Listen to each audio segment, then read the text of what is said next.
got your fur coats filling up your closet. You've got your boats all around the block. You've got your doctor saying you'll live forever, but you can't have everything.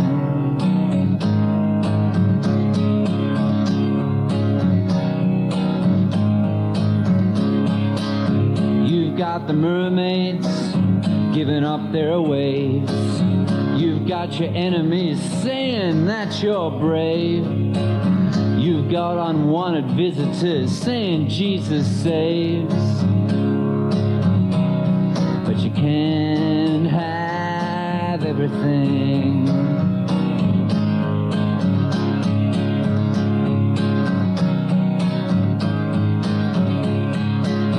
You've got the watchmakers putting back their clocks. You've got the caretaker draining his pool. You've got the Philharmonic playing Happy Birthday, but you can't have everything.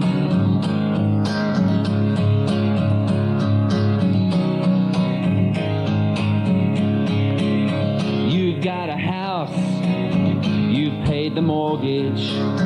You've got a masterpiece lying in storage. You've got a 13th century drawbridge, but you can't have everything.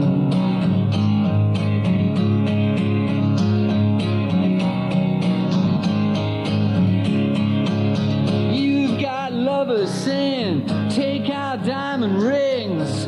You've got the angels, don't you hear them sing? You've got the world and the gifts it brings, but you can't have everything.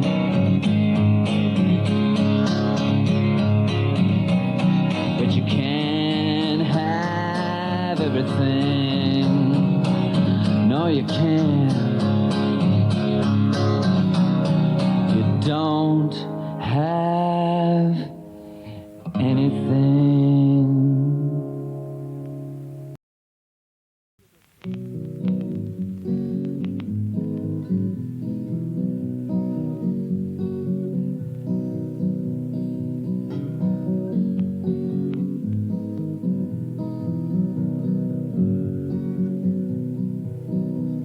The neighing of the horses in the moonlight woke him up. There was a line of ice across his cup. Except for the wind in the corn, the world was perfectly still. The moon hung over a windowsill.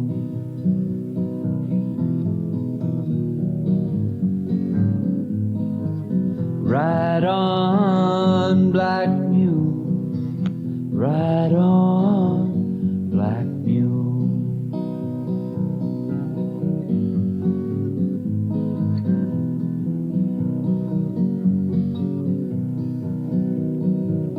Four men on horses came riding up. They dragged him out into a clearing.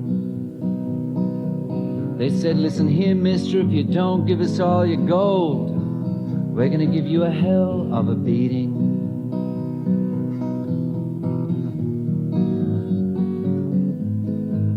Ride on, black mule. Ride on, black mule.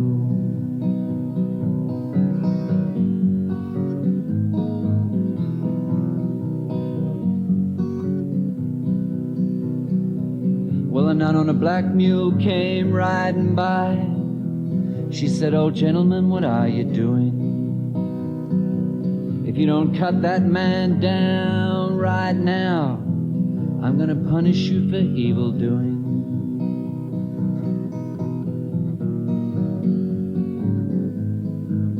Ride on, black mule. Ride on, black mule.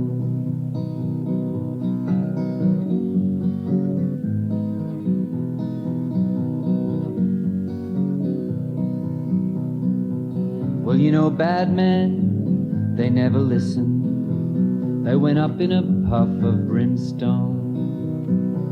She cut him down, she led him by the hand to a cave, took him into a world of limestone.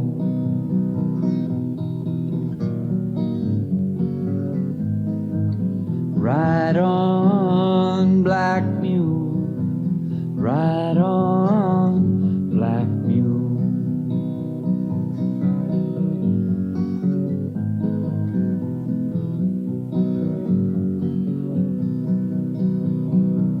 When he was healed, she led him by the hand again. She said, go out in the world and take a look. You see, she'd bathed his wounds, she'd put salt upon his back. She read to him from a great big book.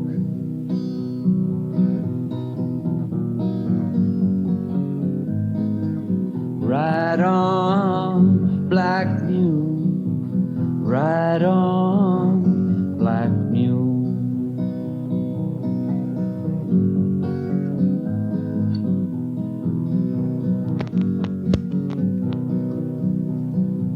He was walking down a Baghdad street when a car bomb blew him up. Oh, life can be cruel. They took him to the mortuary to identify his fingerprints. All they found were the hoofprints of a mule.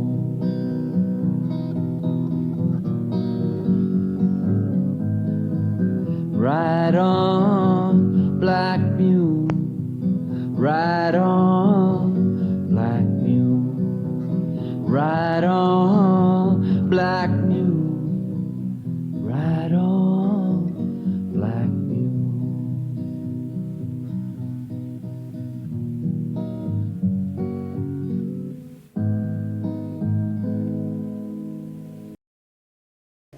Grant McLennan, hello, welcome. Hello, Mark. Thanks for coming in. Thank you, it's a pleasure. Do I call you GW instead of Grant for the rest of the interview? You can call me whatever you want. GW is my real name. Two initials are your real name. That's a bit unlucky, isn't it? No, it is my real name. I mean, W.B. Yeats got called W.B. and T.S. Eliot got called T.S., so I reckon I can get called GW, you know. So, but Grant is fine. I still answer to Grant, you know. Well, it sounds Scottish. That's why I like it. Yeah, Grant. It rolls off the tongue. Yeah, so much better. Yeah. Okay, do it. Right. Well, speaking of Scotland, yeah. He said with a contrived tone in his voice. No contrived tone. I'm honest. Oh well, no, I mean me. All right. Right.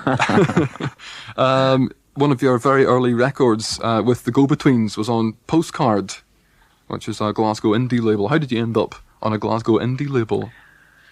Well, Robert and I came to England for the first time in 1980, and we were sort of silly, sort of naive young kids, and we went into this record store, and we knew someone behind the counter, and our record sleeve for Lee Remick, which was the first single that we did, was up on the wall, and it transpired that Edwyn Collins and Alan Horn, the Supremo of Postcard Records, had been in that day and had said, oh, we'd listened to that record on John Peel, really liked it. You're Australian, do you know the Go-Betweens? And they said, yeah, Go-Betweens are in town, and that's how we met up with them. Oh, that's cool. Yeah, coincidence. Oh, fair enough. How long all in were you, was the Go-Betweens going? How long was the Go-Betweens going? Yeah. 12 years? 12 years. Well, yeah. Was that just too long? Did you decide that was it? No, it's not too long. You know, it wasn't that. It was like it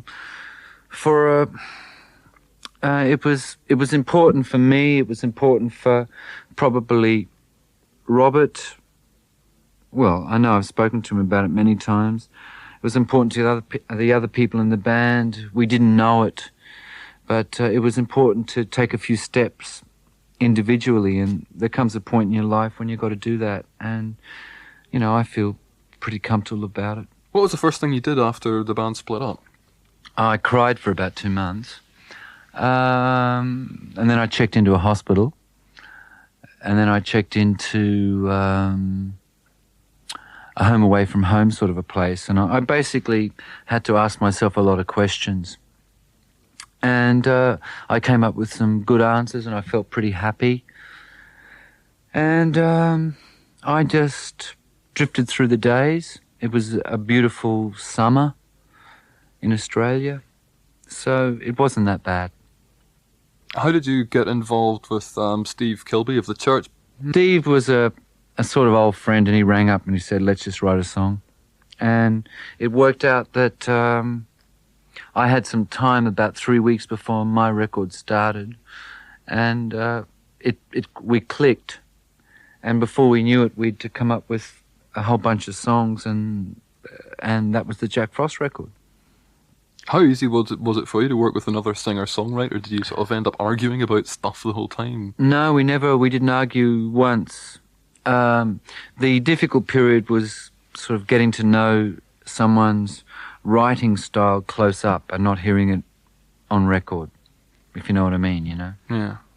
Well, no, but I'll take your word for it. Well, you know, I mean, you know, when you listen to a Roddy Frames song on record, it's very different to if you sat down and played guitar with Roddy, you know?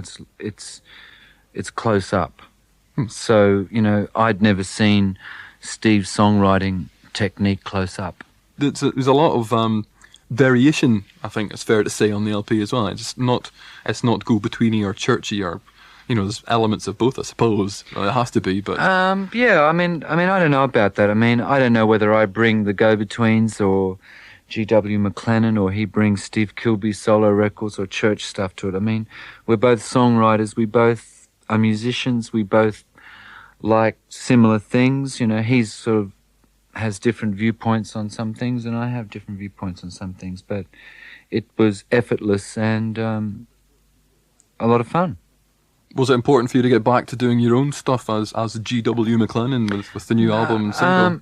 No, I already had my record prepared, and that's why I was a bit worried about making the Jack Frost record, because I was supposed to start making my record. So the go-betweens, most of our records had taken about 6 weeks to make, so I thought, well, if we started doing something, it might take 6 weeks. But it didn't. It took 2 weeks, and in my first week of doing the Grant record, Watershed, I was mixing the Jack Frost record in the first week, so it was quite busy. It was quite busy, but it was a lot of fun. I liked it. It wasn't at all confusing to be working on 2 different projects at once or anything like that? I inhabit a state of confusion. Well, that sounds quite reasonable. Yeah, I think exactly. most people do. Yeah, it's very reasonable to be confused. The current single, When Word Gets Around, has got another track on it. I don't know if it's on the vinyl version. It's certainly on the CD, Black Mule. Yeah. Which is very much a story lyric, which sort of the tradition of the story lyrics virtually disappeared, I think, in modern songwriting. He said terribly pretentiously. No, I don't think it's a pretentious question. I think how I answer it could be pretentious. I'll give it your best shot. I'll give it my best shot. I think the storytelling tradition is locked into the oral culture, and that's disappearing. But, you know, I'm not a reactionary or a Luddite or whatever. It depends on what people like in the time. But I know that what I prefer is someone attempting to tell me something, and then it's up to me whether I agree with it or think it's true. And I know on most of the records I like, there's an element of that. Well, somebody said to me, hey, that sounds like a Bob Dylan, and I can't really say that it doesn't sound... Which song? A Black Mule, just probably because of the use of harmonica in it, I suspect. Yeah, well, I mean, Lou Adler used harmonica, you know? Nina Simone's got harmonica on a record. It's just unfortunate that, you know, if you get someone sitting with an acoustic guitar and they use harmonica, that the name Bob Dylan will come up. But so you find that an enormously irritating question? Then? No, I don't find it an enormously irritating question. I think it's a fair question. But, I mean, the harmonica is not exclusively possessed by Bob Dylan. I have to say, though, that I do admire Bob Dylan, a lot of his work immensely. I think he's very great melodicist and lyricist. Having said that, on the new LP Watershed, are you sort of showing different influences to what you were? Are you sort of more wearing your influences on your sleeve, perhaps? I don't know. It's like I feel completely liberated. And so occasionally I will come up with a country song like on the Right Here EP, or on my album I'll do something like Just Get That Straight. I'm interested in a good groove, so I might come up with a song and do Putting the Wheels Back On. But it depends on the song, I really don't think about it very much. I write a song, and if the song takes me somewhere, I run with it, I'm a really intuitive person. I like to run with it. Well, I just want to finish up by playing the single When Word Gets Around. So all I've got to do is say thank you very much, Grant McLennan, for coming in. When I was last up in Glasgow, I went to have a haircut, and I went to this barber shop, and I went into the barber shop, and it was, I think, the Go-Betweens' last show, and in Scotland. I wanted to have a sort of a short haircut, and I asked someone that was in Aztec Camera, and he said, go to this barber shop. And I said, Roddy, you sure that I'm not going to get knifed or anything? And he said, no, go to this barber shop. So I go into the barber shop and I sit down, and the barber says, hello. And he says, what do you want? And I went, I want a short haircut. And he said to me, do you want it cut around the back? And I said, what? You don't have enough room in here? That's quite good. Have you thought of stand-up? I'm actually standing up now. Oh, good. Right. Well, Grant McLennan, thank you. Thank you enormously much for coming in to speak to us. It's been a pleasure talking to you. It was a pleasure, Mark. And this is the new single, When Word Gets Around.